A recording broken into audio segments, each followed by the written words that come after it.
Bismillah, apa hukumnya bermain online Battle Royale seperti PUBG dan semisalnya? Jawabannya adalah para ulama dari berbagai negeri telah memfatwakan haram hukumnya bermain PUBG dan yang semisalnya. Di antaranya fatwa Asy-Syaikh Al-Allamah Profesor Dr. Sulaiman Ar-Ruhaili, salah seorang ulama pengajar di Masjid Nabawi, guru besar di Universitas Islam Madinah, dan Imam Masjid Quba. Beliau menjelaskan, bermain PUBG itu hukumnya haram karena minimalnya ada 6 sebab keharaman. Yang pertama adalah di versi terbarunya mengandung dosa terbesar, yaitu kesyirikan dan kekufuran, menyembah kepada selain Allah, menyembah patung supaya dapat senjata yang kuat. Menyembah patung supaya dapat senjata yang kuat. Dan ini juga kebodohan. Bagaimana mungkin patung bisa menyebabkan kita atau memberikan kepada kita kekuatan ataupun kemanfaatan. Ya. Dan ketahuilah ulama Islam seluruhnya sepakat melakukan kesyirikan dan kekafiran menyebabkan batalnya keislaman seseorang walaupun main-main. Walaupun main-main. Jadi hati-hati jemaah sekalian, ini bukan perkara sepele. Bisa membatalkan keislaman. Tidak ada uzur bagi orang yang sudah mengetahui bahwa itu adalah kesyirikan dan kekafiran, lalu dia masih melakukannya walaupun hanya sekedar main-main, tidak serius. Kecuali kalau dia dipaksa melakukannya. Ini satu-satunya uzur bagi orang yang sudah mengetahui itu adalah kesyirikan dan kekafiran, tapi dia melakukan itu karena dipaksa, maka dia tidak kafir. Sebagaimana kata Allah, illa man ukriha wa qalbuhu mutmainnum bil iman. Kecuali orang yang dipaksa dan hatinya tetap tenang dalam keimanan. Jadi hati-hati, ini bukan permasalahan sepele.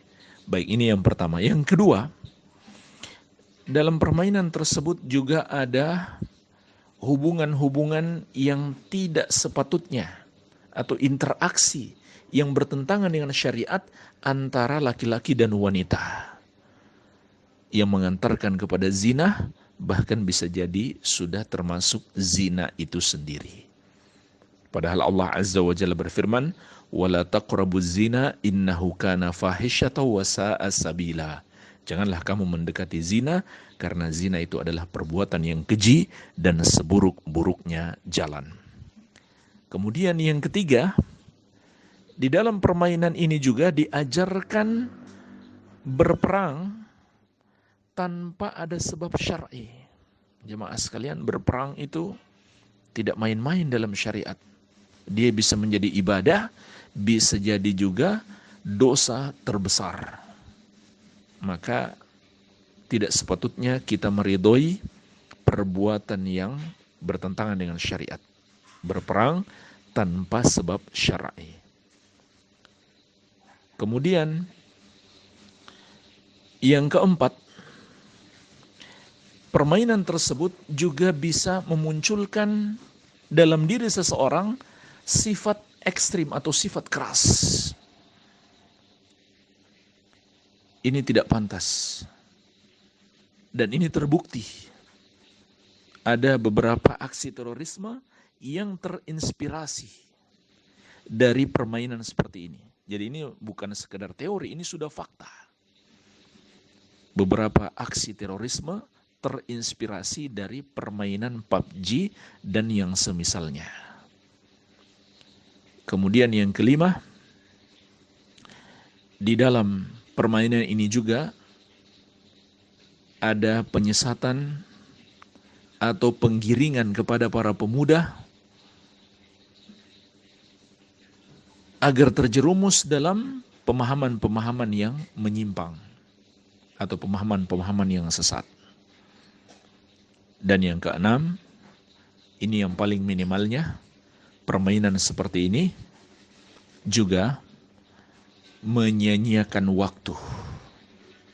Dan apabila sampai melalaikan sholat, maka hukumnya sudah jelas, termasuk dosa besar. Atau dengan sebab main PUBG, kemudian menunda-nunda sholat, maka menjadi dosa yang sangat besar. Ya. Dan di kesempatan yang lain, Syekh Al-Allamah Profesor Dr. Sulaiman Ar-Ruhaili hafizahullah ta'ala juga menjelaskan, apabila dalam permainan tersebut mengandung keuntungan, seperti misalkan pemain menyetorkan sejumlah uang, lalu dia dapatkan lebih banyak, atau yang kita kenal dengan istilah taruhan, maka ini juga termasuk judi. Jadi kalau ditambahkan dengan itu menjadi 7 sebab. Minimalnya ada 7 sebab. PUBG dan yang semisalnya itu hukumnya haram di dalam syariat Islam. Para pemuda Islam yang menginginkan kebahagiaan di dunia dan di akhirat, hendaklah menjauhi permainan yang melalaikan dan bahkan menjerumuskan kepada yang haram, bahkan dosa terbesar, yaitu kesyirikan dan kekufuran ini. Wallahu ta'ala a'lam.